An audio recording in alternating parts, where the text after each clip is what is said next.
Strive and Thrive is a collection of discussions featuring guests from various fields, focused on guiding entrepreneurs in creating businesses that excel in every aspect: people, planet, and profit. Throughout the series, you can join us, Romesh and Mike, as we explore relevant topics with our guests which can help businesses thrive. Romesh and I met while I was supporting a client transforming their business, and I needed finance director support and reached out to him and his team. Since then, we've become good friends who share a passion for business and entrepreneurship. If you like today's discussion, then you want to subscribe to our YouTube and Spotify channels.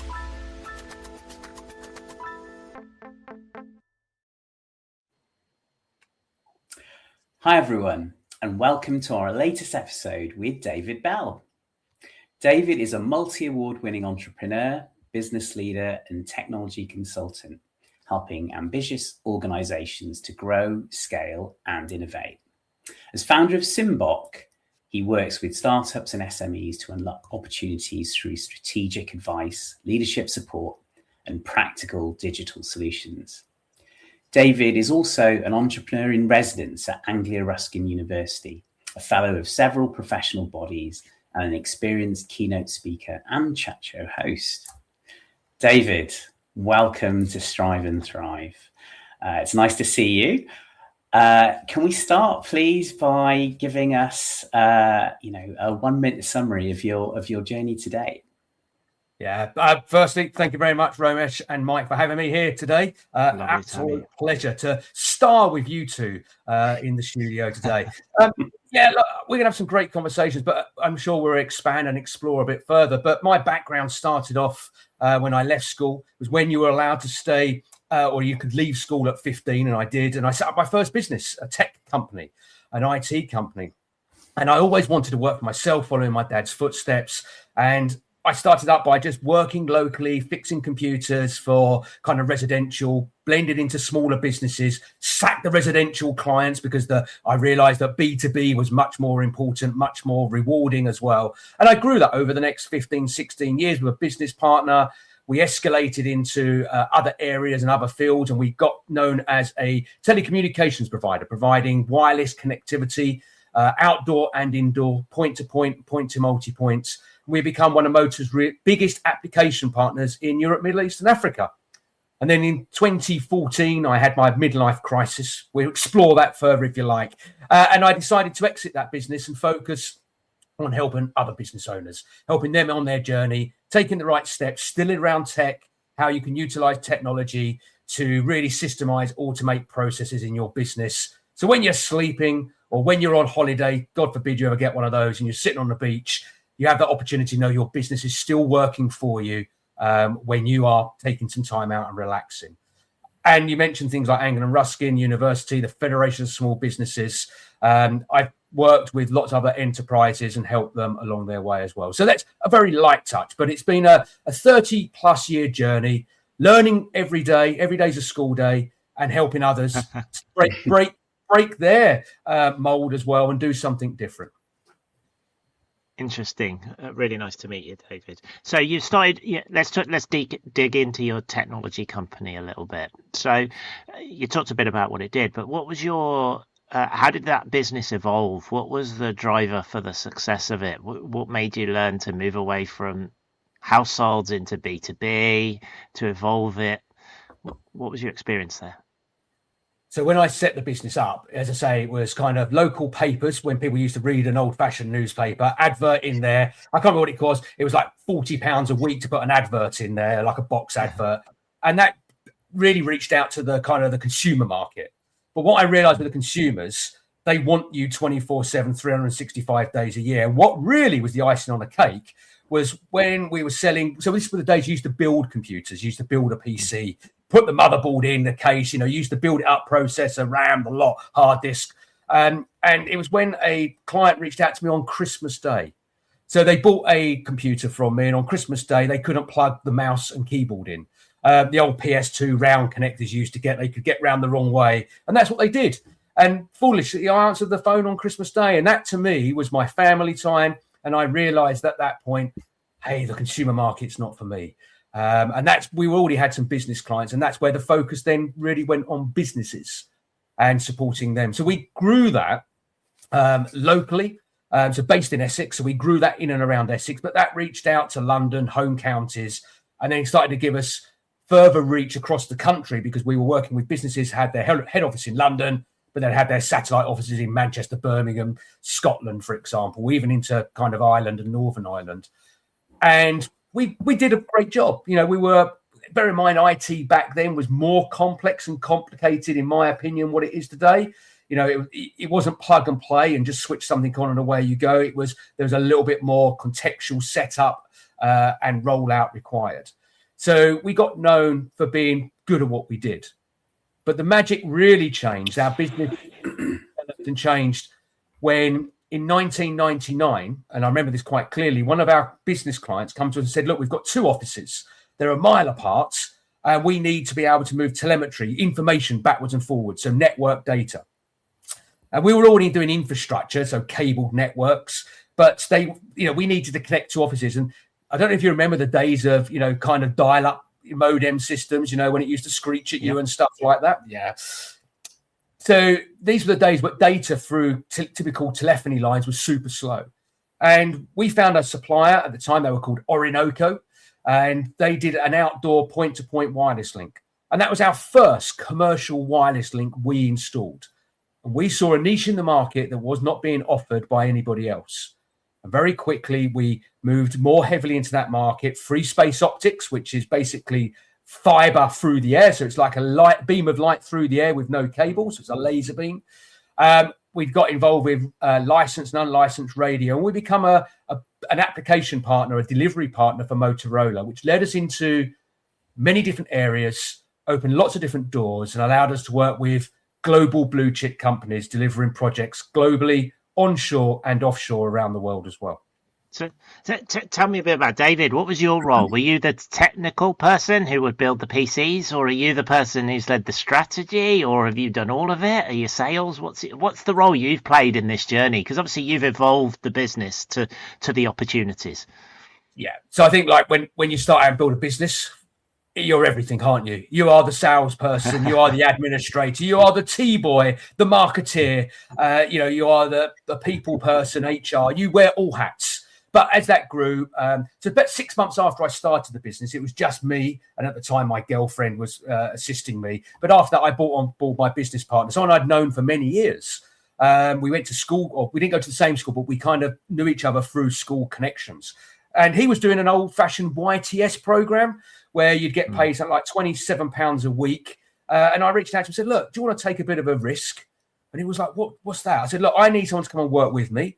I think we know each other, we work well together, but if there's no money at the end of the month to pay us, then that's the way it is. But hopefully that won't be the case. And actually, it was never the case. But he took that risk and we become business partners. So he took on more of the technical role. I took more of the sales and marketing role, and together we were joint managing directors, if you like. So we were both growing and leading the company. And as the company grew, we brought the right people in. People that were better than us, and I think that's very important. That they were better at marketing, they were better at administration. Our job was then to kind of be the strategic lead. But I always rolled my sleeves up. I still was hands-on. I still loved the technical aspect, getting out there, working with the engineers that we had, sitting in the high-level meetings, trying to win the business. I don't think you ever lose that when it's your business. As much as you do want to hand some of it over, you've got to keep your finger on the pulse. How did you find? Sorry, Mike. Yeah. Can I just ask? So joint MD. How did that dynamic work? Because I can imagine that when it works well, it's extremely powerful and complementary. But there can be difficulties and challenges with that setup as well. How did you find that? I'm sure in some businesses that would not work. I could see loggerheads, fights, discussions breaking out into kind of feuds and stuff like that. But we were very lucky. We never both wore the title managing director. I took the sales and marketing director. He took the technical director. Our official roles were around that. Of course, now you'd rebrand that CEO, CTO and stuff, but we're talking old-fashioned terminology. And look, we were very different. We had the same ambitions, the same goals, and we were a month apart in age as well, so we're very closely aligned in that respect. But he was super laid back. And if he listens to this, he wouldn't say anything different. Hopefully, I don't think either. But Chris was super laid back in the respect he'd like to have time to think about things.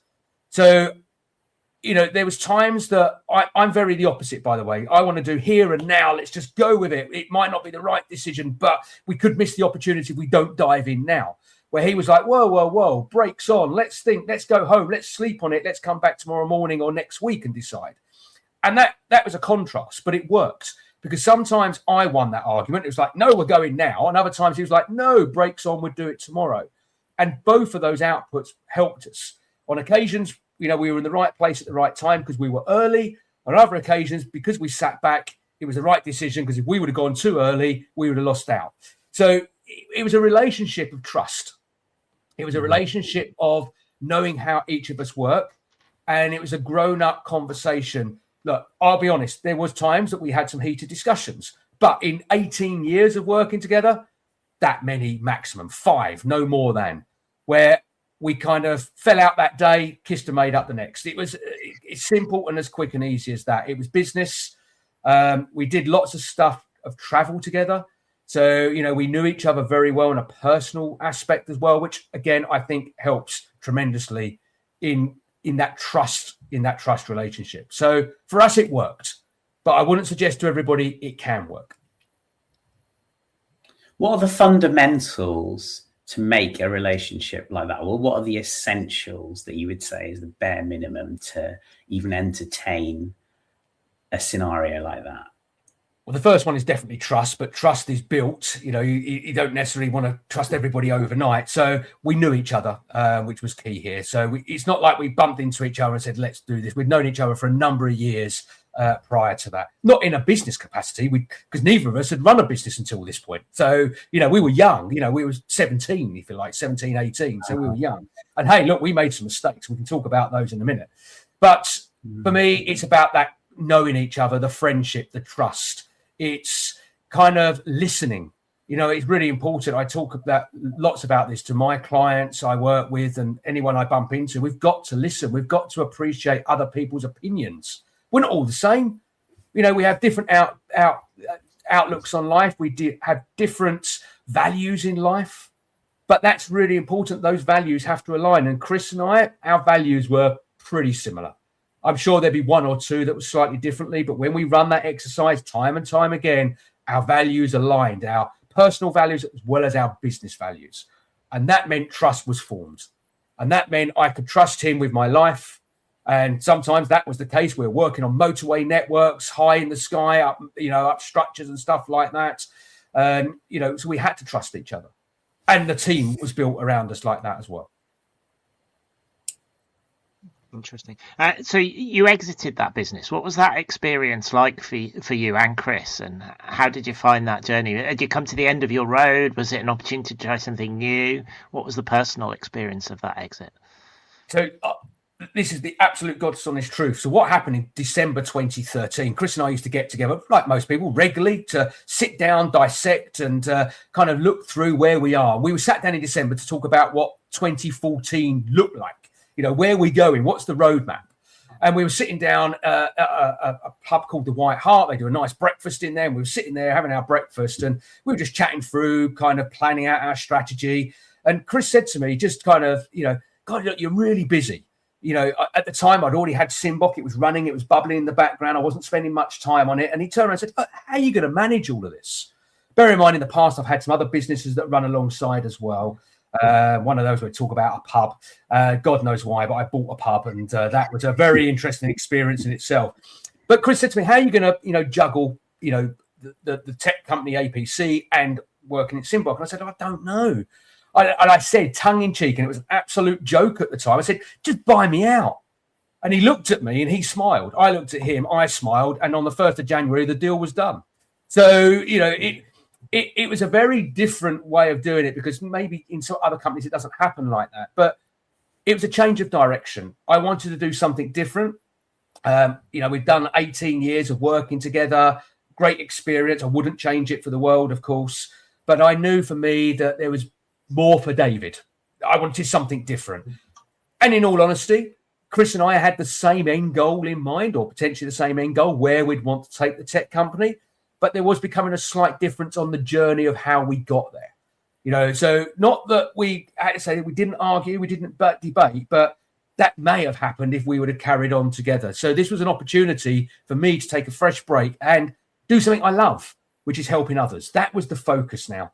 So the change of direction was just a natural. It was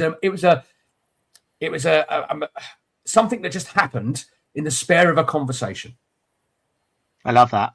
I want to tap into serial entrepreneurship, because that's where I think you're going to talk about next. But expand on your experience of the pub. What took you in that route? And you must have a view on where the pub market is right now as well, I guess. But what was your experience with that? I mean, this was back in 2002, 2003. So my oldest son, Oliver, who's now coming up for 23 or 24 this year, to me, this was, I don't know, maybe too much EastEnders at the time. Not that I watched that time now, but it was almost like a Grant Mitchell, Phil Mitchell kind of, there's a pub available. And I decided to, take on this pub. My in-laws at the time, they run it, managed it. I had nothing to do with the day-to-day ops or anything like that. But I kind of did the admin behind the scenes. I don't know why I did it. It was one of those spare of the moment. It was just like, it sounds like a good idea. And hey, why not? It's a different business, something to try. And was it a failure? Overly, probably. Did we lose money in it? Maybe a little bit. It was an experience. It showed me, actually, pub life is not for my life. And I wouldn't necessarily go back into that. But it was great. We got to meet lots of great people. And it was another business to try and see what it was like. But, yeah, talk about pubs today. Tough market. It was tough then. And it's even tougher now. It's brutal right now, though. I think that market at the moment, I think there's so many for sale, so many landlords struggling in that. And I think your experience there is probably manifesting itself in lots of pubs right now, I think.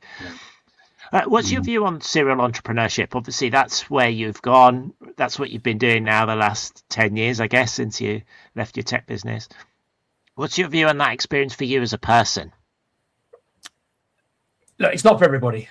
There's some people that are love what they do, can wake up and, they're very idea driven, they're innovative, and, entrepreneurship is possibly for them, but it's not for everybody. So if there's people listening to this and they're thinking, how do I become an entrepreneur? Well, first off, is it in your heart? Is it in your blood? Is it something you want to do?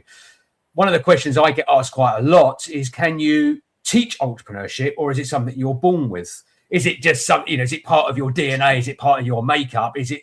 And look, I'm sure you can teach it. We'll come on to this, but I support a university, Anglia Ruskin University, have done for over a decade, work with some amazing minds, those that are on their journey to becoming entrepreneurs and creating great businesses and stuff like that. But there's also a lot of people who go through university life trying to learn how to become an entrepreneur. And can you teach it? Well, you can teach it, but can it be then delivered afterwards in a real world scenario? And that bit I'm not 100% sure of. My journey, I just remember I at 7 years old, I was entrepreneurial. I was charging people to come in my back garden to use the swimming pool in the height of summer. And I was charging 20.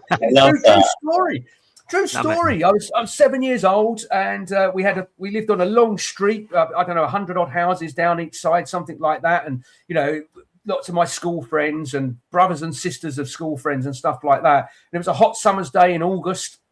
We had 2 paddling pools, a little rope swing, a slippery slide, and the ones with fairy liquid. It was just a sheet of polythene back in the day, by the way. They didn't make these as industrial purchases. And I charged them all 20p. That's a lot of money then, yeah? So we're talking 1985, 4, somewhere around there. And I charged them all 20p to come in. And I was making a fortune. I mean, that garden was full. It was like a festival. But this is the day where the back door opened and I heard David at the top of my mum's voice. I knew I was in trouble. I went to saw my mum. She said, "Get everybody out. They're not allowed in here. Look at the people in the..." So I had to dismiss them all.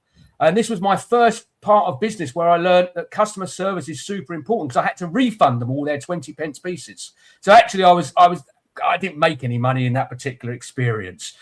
But that was my young entrepreneurship. I had paper round, 5 paper rounds. I never delivered a single newspaper. Well, I did at first, because I actually learned employing somebody. So I employed somebody or 5 other people to do the paper rounds for me. I think I got paid about £4.50 per paper round. It was a yellow advertiser, so it was one of the free ones. And I then got someone else to do it, and I paid them half of that because they weren't old enough to get a paper round, because you had to be 13. So they went and delivered all the newspapers for me, and I paid them. My job was to manage them. So I used to ride around on my bike, making sure they'd put them through the doors properly, because it was my neck on the line, and they hadn't dumped them in the local bin. So that was about managing people. And then I suppose my next big step in entrepreneurship, this is, again, I was only 14, whereas when I was riding around on my bike, checking they delivered the newspapers, I saw a notice on a notice board. Don't see notice boards anymore, do you? Where people used to write out hand notes and stick them up with a drawing pin. But there was a notice on there. It said gardener required. I thought, oh, this sounds good. Gardener, £5 an hour. Now, that was a bloody lot of money back then. So I applied for the job. I went home, picked up the old-fashioned phone, because mobiles didn't exist. And by the way, just to tell you what my life was like, we had a payphone in my house. So, and the reason was because my sister used to abuse it, phoning everybody. So you had to put 10 pence into the phone as well at home.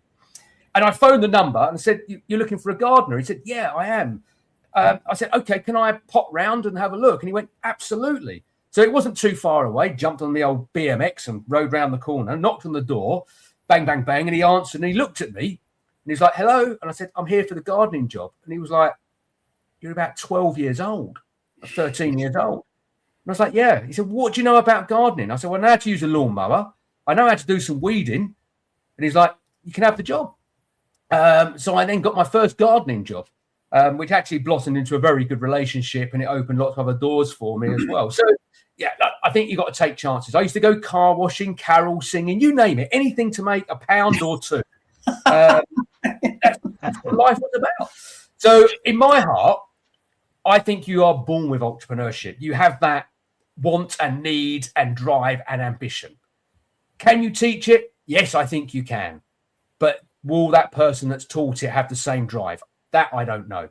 And maybe Harvard University could tell us if that's the case or not. But that's just my experience. I think people are still validating it. Is your driver money? Is it the money that motivates you, or is it something about seeing a challenge, seeing an opportunity, going after something interesting? How do you see that balance between that equation when you're on an entrepreneurship journey? I think you have to have a balance. Look, my driver is not money. In the early days, potentially, yes. You know, it was about how much money can we make and stuff like that. I think today I probably give more than, I give more in, free support, free advice, free guidance.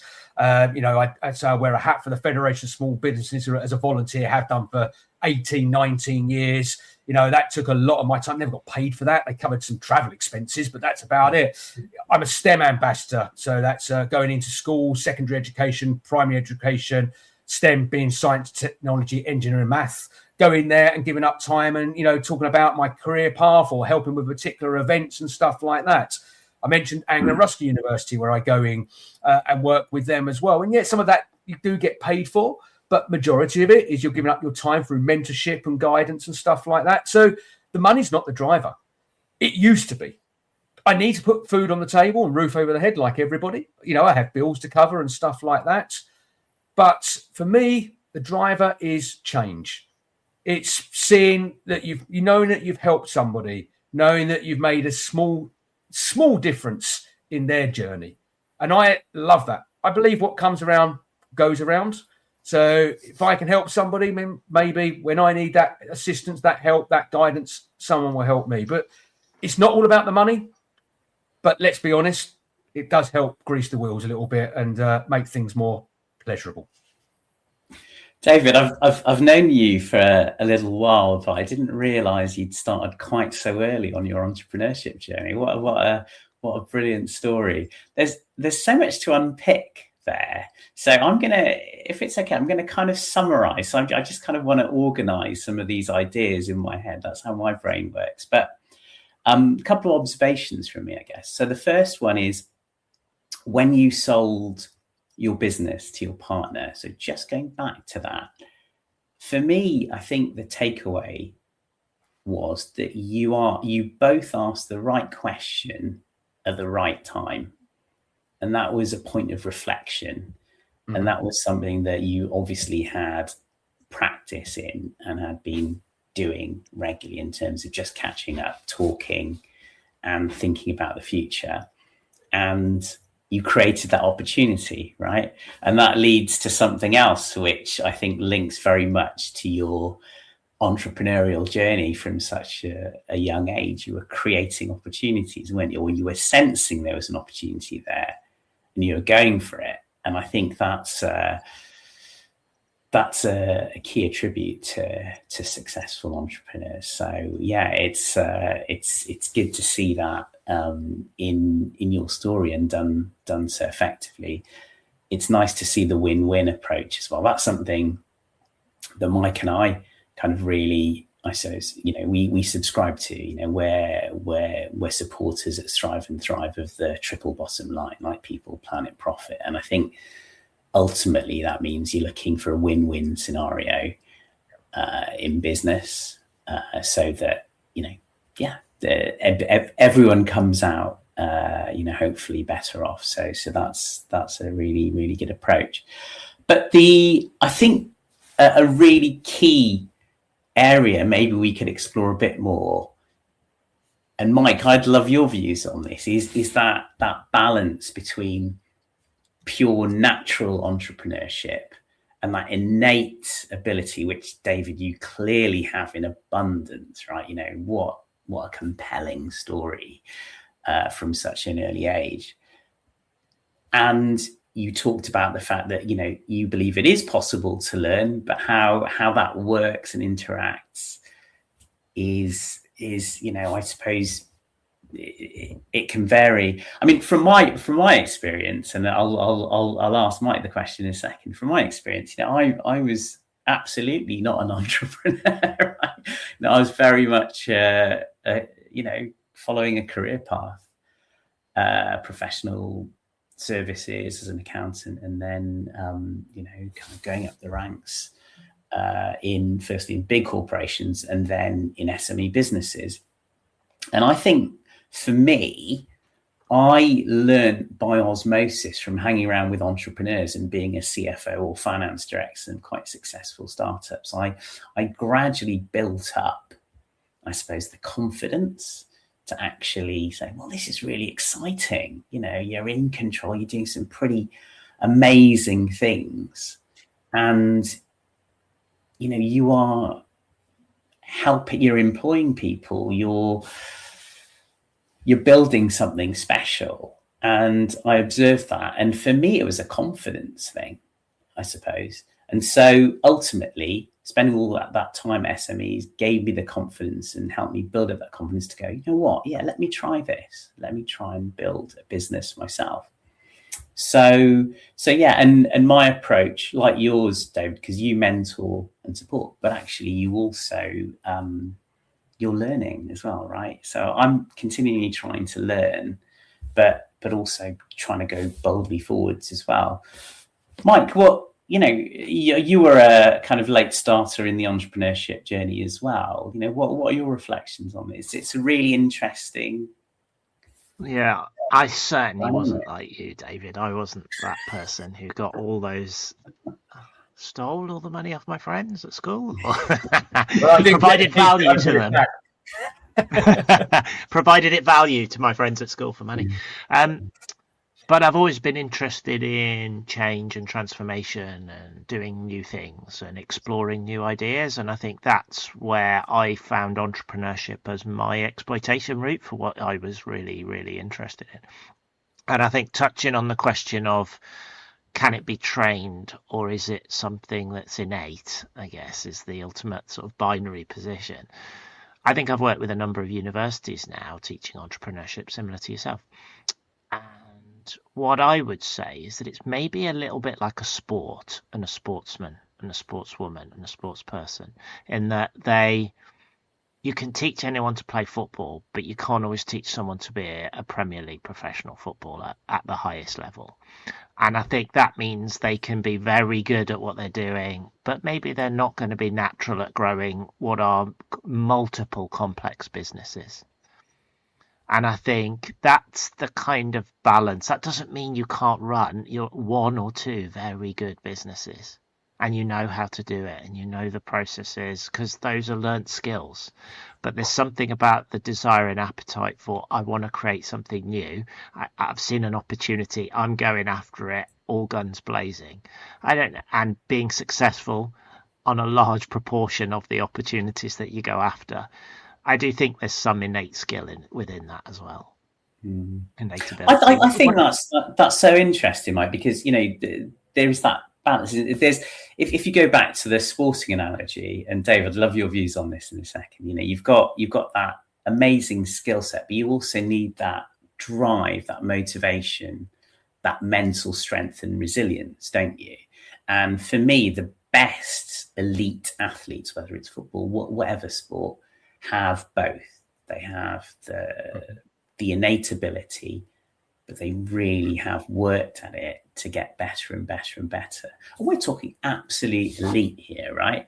But actually, you can achieve a lot. There are some great examples of workman-like footballers, for example, who have made the most of their kind of not elite level skill by just being relentless, working really, really hard, and having mental strength and just keeping going. And I think so for me, there's a bit of balance there, I think. David, any further thoughts on that? I do agree. I think, as I say, when it can be taught, I think theoretically you can be given and shown and supported. I do think there is a slight difference when you see someone that's kind of very entrepreneurial. I'm going to use quite a nice quote here, which is a quote from Einstein: "Imagination is more important than knowledge." And, I love the quote because it's such a true thing. If we've got the imagination, if we can see what the outcome or the journey might look like, if we can focus, then there's a good chance that we will get there. And I think this is where we can distinguish people that, will succeed in a different way. They've got this imagination, they've got this passion, they've got this drive, they're devoted to the outcome and the cause. And I think, I agree. I think anybody can be a small business owner. Anybody can start a business. And absolutely, if you want to do it, go and do it. You can still be super successful. And success, by the way, is very, individual. We all might look at success in a slightly different way. But, success will be running a business and, living a lifestyle that you want to live, and whether that's you're dreaming of planes and yachts and fancy holidays, or it's just living a comfortable life and spending time with my family and putting food on the table. So it's different for us all. But you look at someone like David Beckham, to go back to your question, Romesh, he worked hard. He wasn't the amazing footballer. He spent time, and his passion was football. He wanted to be the best, and he was out there on a Friday, a Saturday, a Sunday, every day of the week, trying, pushing himself, trying new things, and look where it took him. So look, I think there's scenarios. I don't think there's any right or wrong or one size that fits. I just think if you've got the passion, if you've got the drive, you've got that fire in your belly and that determination, then the answer is yes, you can do it.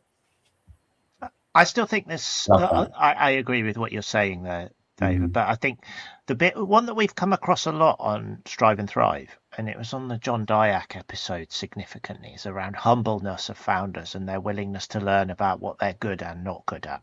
To your point, when you start, you're the master of everything, and by a year in, you realize you're not the master of anything, and you're just doing everything. But you slowly build people up around you, and you find where you're really strong. And I think it's the ability to learn and adapt on that journey of foundership and entrepreneurship, and then to a point with which you go, I'm the wrong person to run this business now, or I need to only do this part of it, and I'll go and do something else because that's where I'm much better playing. And I think it's that journey and humbleness that is also a massive part of what I'm seeing when I talk to people like yourself. I agree. And if you take, I'm going to use an engineer being an example, someone that's kind of in engineering, manufacturing, and they start a business. Their passion is making something, that's their passion. That is their skill. That is what they're brilliant at. And they start a business, and the business acumen, they've got some of it. Of course they have, but it's not what they're good at, and it's not what they enjoy either. So that's when they surround themselves with great people, the best accountant, or someone that can do finance, the best marketeer, the best salespeople, the best administrators. But their passion is not to necessarily run the business. Their passion is to do what they love. And I think that's really important. We don't lose that as business owners. Why did you start the business in the first place? If it's for the money, then there's probably a chance that you won't succeed anyway. If you're totally focused on the money, there's a chance it won't succeed. Not always, because sometimes it will, but lots of people start a business because they have a belief they can do it bigger, they can do it better, they can make a difference, they can change the world in their own little way. We do it because maybe we want to earn more money. So you come out of employment. I ask the question, why do you want to start a business? Well, I work for so-and-so. I want more time, more flexibility. I want to be in control of my own destiny. Okay, I want to earn more money, and I can see the way they do it, and I know if I can do it better. Go and ask them in a year's time, how's that going for you? I'm working more hours, never worked so bloody hard, and earning less money than I've earned. But that's just the journey of, transitioning from working from somebody to running your own business. Another year down the line, things pivot back the other way. So it's an interesting stance. I think we all do it for different reasons, and I think most people don't do it for the money. I think the money becomes the side effect. Of course, they want to make money, but they're not dreaming of big houses and flashy yachts and jets and stuff like that. And they're dreaming that they can be in control of their own destiny. It was interesting. I ran an entrepreneurship course the other month, and I said to the room, how many people want to become founders and entrepreneurs? And only about half put their hand up. I think it was a confidence thing. But when I asked questions, what was clear to me was a couple of them thought it was, I want to be the boss, I want to earn lots of money. And I was like, firstly, that's a fascinating insight that such a large cohort thought that. But what was really interesting with those who didn't put their hands up, they wanted to make movies and they wanted to be an actor. And I was like, entrepreneurship's a great learning curve for you in that world. And it was making them realize they can make good movies. And that's as much being an entrepreneur as it is becoming a business owner almost, which was the logic some people had automatically associated with it. And I thought that was such an interesting moment for me to reflect on how people see entrepreneurship. I think, some the golden nuggets for me there are, you're talking about following your passions, aren't you? Having that drive, that real desire in a certain area, whatever it is, to help others, to solve problems, and also, to your point, Mike, to take risks. Right, this is an area where you need to take risks, don't you, to succeed, creating those opportunities, but then following through. So that's it's something we've seen regularly on this podcast, and I think it's an important lesson. Yeah. Sorry, are you seeing any trends at the moment, Dave, with those entrepreneurs that you're working with at Anglia University, for example, or with some of the bodies that you're working as part of, trends in entrepreneurship that maybe are different from when you were doing it, or what are the signals you're seeing at the moment? Yeah, so first off, just a bit of a shout out for ARU, one of the top entrepreneurial universities in the east of England, and 10 in the country as well. So in the top 10 in the country, which is testament to to the students and the team. What I sit within called Area, which is Anglia Ruskin Enterprise Academy. It's all about giving the that entrepreneur and enterprise stance. Look, I just think now it's socially acceptable to run your own business. going back, lots of people didn't want to run their own business. It just didn't quite fit with what the world told us. And it was the brave that went on the journey of starting their own business, going back 20, 30, 40 years. But now it's socially acceptable. It's almost like, why are you working for somebody? You love what you do what you love. Why don't you do it yourself? And I think it's easier to start a business today than it ever has been. But I also think it's the toughest time to start a business. The red tape is immense. That's interesting. Yeah. I go back, the health and safety, the employment law. I go back to when I started my business. God, I want to tell you what an employment law really even meant. And health and safety, well, that was just, you just put a hard hat on and a high vis, and add some safety boots. It was as simple as that. But now it's become much more complex. And look, for the best as well. I'm not saying we shouldn't have these rules and regulations and, red tape in place. But it has become, in my opinion, too much. You spend more time administrating a business than you do developing and moving it forwards. So you have to have people around you who are good at doing that, because make the wrong turn now, say the wrong things, do the wrong thing at the wrong time. You're sitting there answering probably to somebody in a courtroom or authority or something like that. You've got to be on it like a car bonnet these days. David, I couldn't agree more with that point. I think we're trying as a society to create a better environment for entrepreneurs. And as you say, the environment has improved. It's become much more socially normal, I think, to take that step forwards. But I think there are better ways to approach the encouragement of helping and supporting smaller growing businesses, right? Yeah, there is too much red tape. There's too much to navigate. And when you're trying to create these environments where people just take these steps forwards and go boldly ahead with their plans, when there's lots of hurdles, lots of complex scenarios to navigate, that just slows things down. And I really liked your point that, a lot of these regulations are important and we shouldn't underestimate how important they are. But perhaps they need to be more nuanced and they need to be more layered and, perhaps adapted to the size of businesses.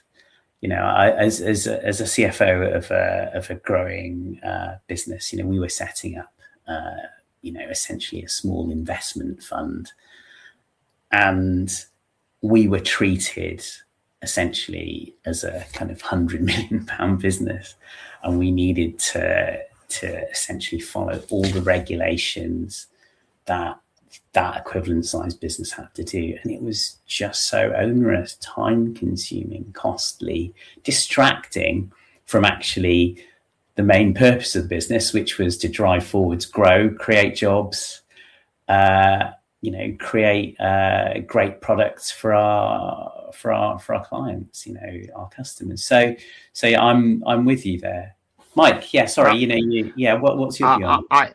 I found the same problem, to be honest. Setting up my first business was actually not too difficult because you can almost be a little bit naive and go for it. But interestingly, the second one has been much more challenging. And you're in this position where you're going, whoa, I've suddenly got to put a lot more money behind it before you've even made that early market traction, which you want to kind of achieve, which is the best practice in what you tell any entrepreneur. Just get going, go and sell a few bits, get going, tackle each. When it was my second business, much harder. My third, which I'm looking at now, I'm waiting for as long as I possibly can before I move, which is such a shame because we could employ people, but we're not going to because it'd be the wrong move to make because it's so complicated. And I see that in universities as well, when they've got rich research, really good ideas, and you want those teams to go, but the barrier to move is quite significant. And when you haven't got the right team in there to support them and know what they should or shouldn't do, how they can make incremental, minimal investment just to move them, that's a really hard. And they can suddenly be 25 grand down on lawyer fees.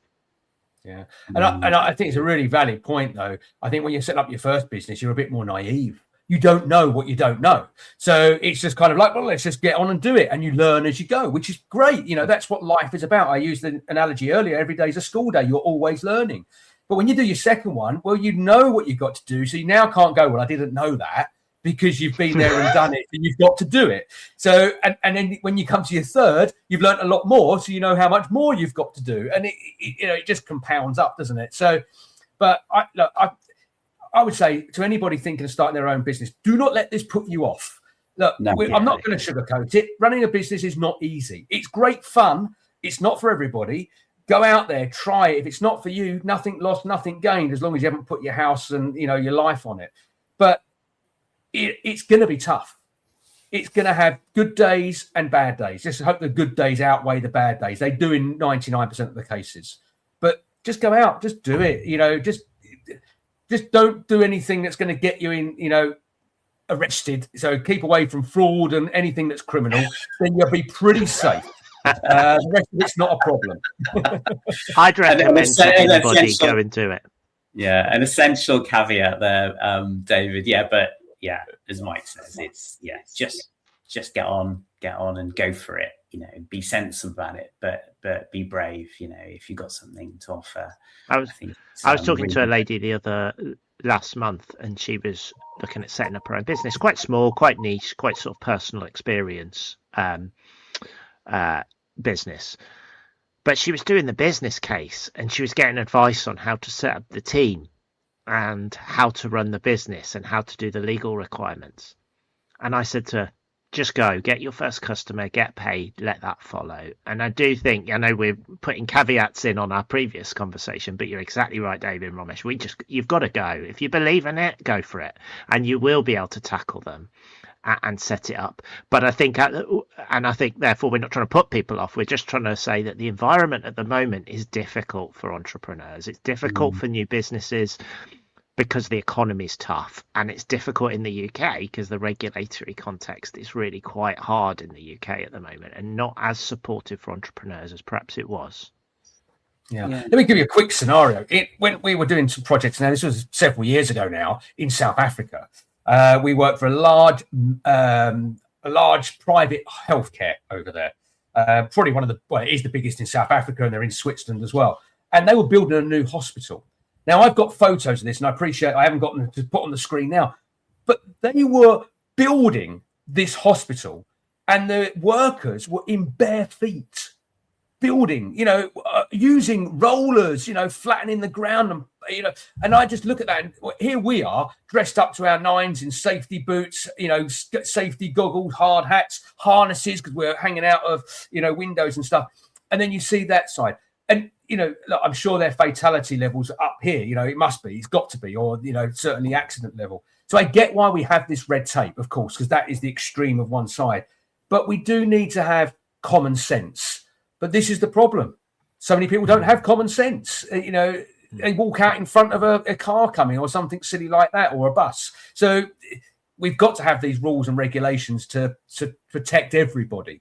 We don't all need them because we've got common sense. But not everybody's got that. Yeah, it's kind of trying to cater for the worst cases, I suppose. But yeah, I think there's ways to nuance it, and it doesn't have to be one rule applies to every business of every size. I think it can be layered, and that's certainly what I would recommend.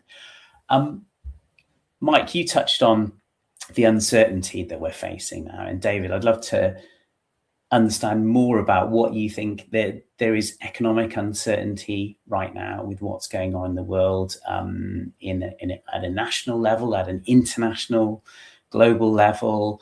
There's other multiple change that's occurring. AI. Lots of other things going on.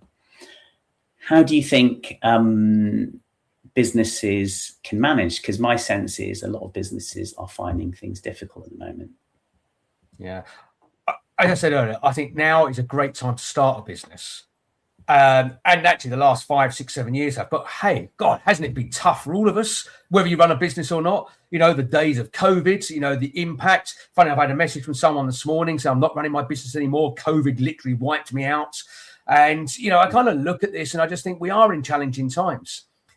Economically, I say we talk about this red tape, that's just one piece of it. But at the time of recording, we're in a ceasefire, apparently, with Iran at the moment. But, let's be honest, is that going to last? Well, hopefully it does, but it's not looking too promising for various different reasons. Let's not get political. But this is impacting, global economies. It's impacting the UK economy. For those that drive diesel or petrol cars, I feel super sorry for you. The price of fuel, now is staggering. I saw yesterday, I think the price I saw was 203 or 204.9 for a litre of diesel. I mean, and what's the impact here? Well, that's the impact on that small business maybe filling up their vehicle, their car, their van. But if you take that onto a grander scale, logistics of moving goods around the country, and we're talking maybe our retailers here, getting food on the shelves of, your top supermarkets, that means prices of food's going to go up. Farmers getting, the food from the land, from harvesting and stuff like that, putting, red diesel as they use in their tractor. That's nearly 4 times what it was. So these impacts are significant, and there might be small little things, but they're all adding up. And then we add on top of that, everything else that's happened with energy costs, taxes. God forbid, the spring budget might loom on us. I don't know, but these are all things that are going to change the way we work, how we work. Throw in AI. Look, I'm a great technologist. I love technology. I love AI. I'm working with businesses, helping them roll out AI and understand what they can do, how they can benefit from it. But again, it's taking jobs. Let's not beat around the bush. Jobs are being diminished because of technology. Jobs are being created, but they're also being, lost as well. And you look at the big players in the market, Oracle, was it 30,000 jobs last week they took out? And their reasoning is not because AI is replaced, but because we're going to go and spend that money in the AI arena. Salesforce, 5,000 jobs. Klarna, Klarna halved their workforce.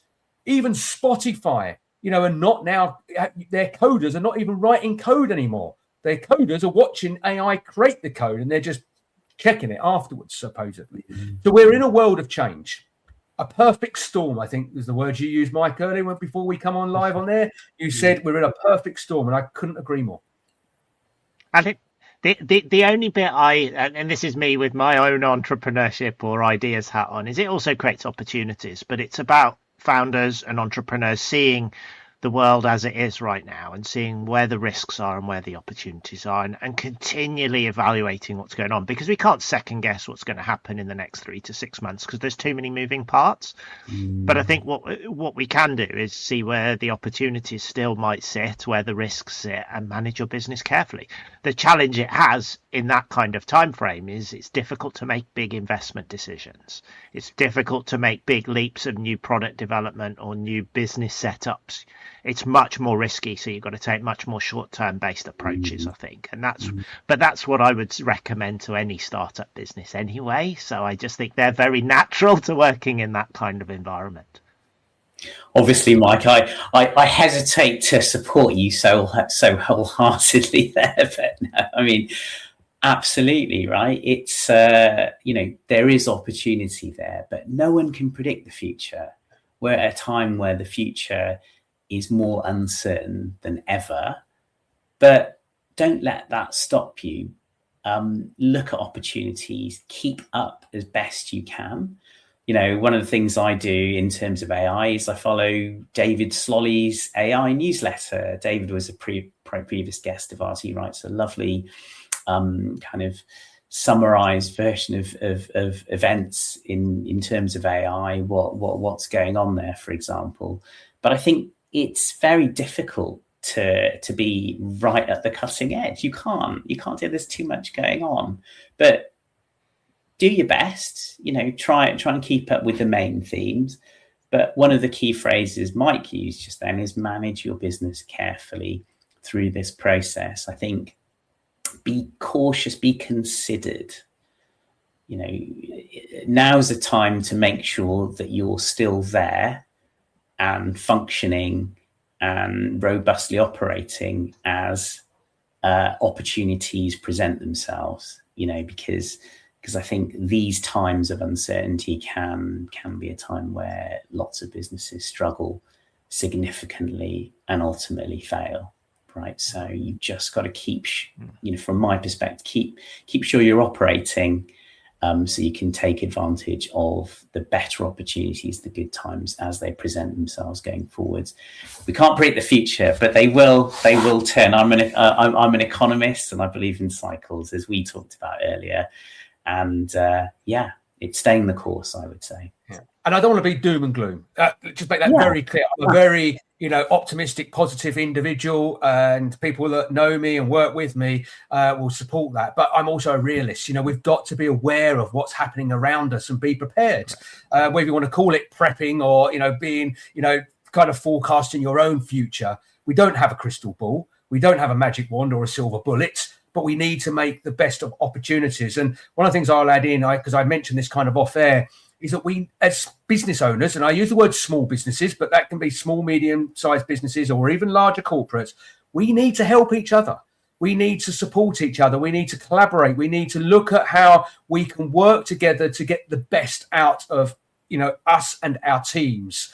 And competition exists. We know that. But that doesn't matter. It's healthy competition. We need competition, but there's no reason competitors can't partner. They can't collaborate because everybody brings something to the table. So I suppose my word really is kind of, work together, help each other. Don't always do it for the money. Do it because you want to help somebody else. And if we all have that mindset, I think we can all change the world together. It's a very inspiring message there, David. And I think look for the win-win and keep going and take heart that things will get better, will improve, and opportunities will present themselves. And actually, we've talked about the hardships of lots of uncertainty, lots of things changing rapidly, but it's an environment where lots of opportunities are created too. So I think that's a really important point.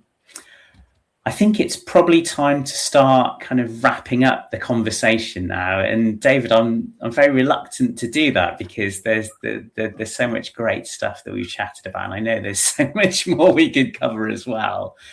But I really enjoyed it. Mike, what are your key takeaways from our chat today? I've got a number, but the one I've written down is what is entrepreneurship, and I know we touched on that for a decent part of the call. And I'm just going to leave it open to ask yourself the question as a listener to this: of what's it mean to you, and what do you need to know about entrepreneurship, and what does entrepreneurship look for yourself? Because yes, we could get formal on definitions, but really it's about what's your own entrepreneurship journey. And to your point, and I think I like your idea of collaboration. Actually, I do think there's a topic onto itself there that we could go on to. But I think the big one is it is socially more acceptable nowadays to set up your own business. And yes, things are tough, as we touched on, but there are opportunities. And if you want to do it, go for it. Brilliant. No, I think you've summarized that really, really well. We covered lots of areas here, whether you're an innate entrepreneur or whether, you can learn. Mike, as you said, everyone's different and, forge a path forwards, go for it if that's something that you're interested in. We talked about passion. We talked about drive, resilience. We covered so many areas, but I'd just like to kind of round off by saying, David, it's been an absolute pleasure. You've provided us with lots of insights. I loved your early entrepreneurship stories. I love the key learnings that you've brought to the table, and I really like your kind of win-win approach. Let's work together to kind of pull through what's a difficult time. And I think that's a really good, strong message. And ultimately, whilst we're acknowledging, I think all three of us saying, it's not easy at the moment, but keep going, right? Keep going, and you will get there. So once again, thank you very much, David. Thank you, David. I'd like to thank everyone very much for listening or watching to the podcast. We hope you enjoyed the episode as much as Mike and I have. Strive and Thrive is a podcast for entrepreneurs, founders, and business leaders. Please like, follow, and subscribe to our YouTube and podcast channels. See you next time. Thank you for listening to Strive and Thrive.